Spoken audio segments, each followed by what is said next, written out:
Lesson 27. Sound.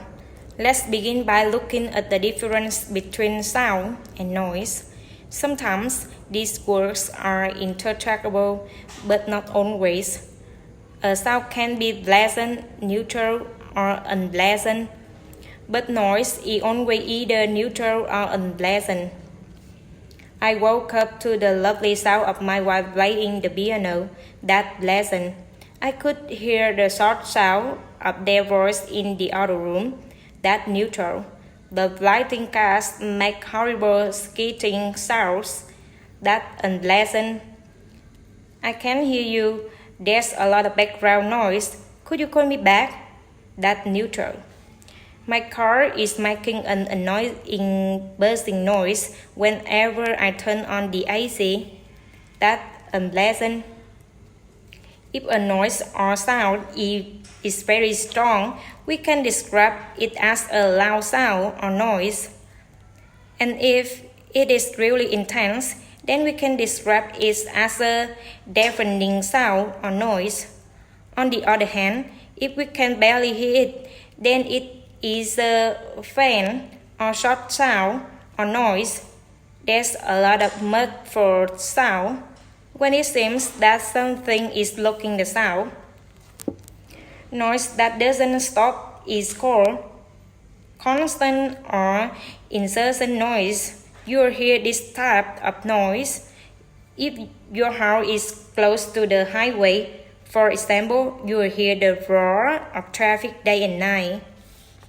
If you work in a factory, then you might hear the hum of machinery all day long.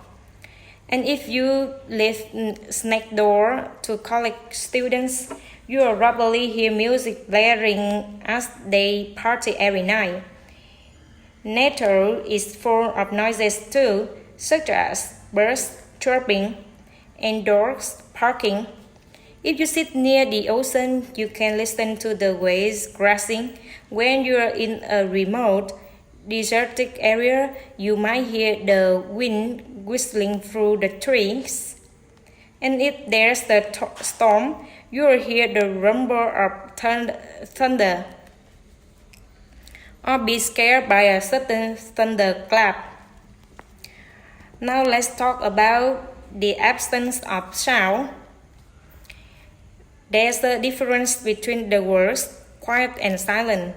Quiet means that there is very little noise, whereas silent means there is no noise at all. You can emphasize the totality of the silence by saying that it was absolutely, completely, or perfectly silent. When it begins to be silent, you can say that silence descended or fell, and then when a noise interrupts the silence, it breaks or shatters the silence.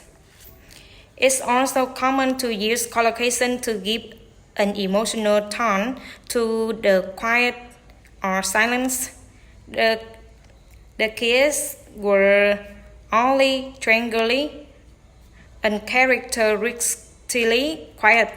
The fact that it is quiet is unusual, not normal.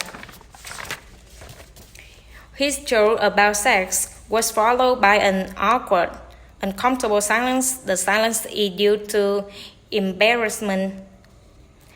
After yelling at her brother, she lapsed into a stony, sullen silence. The silence is due to anger.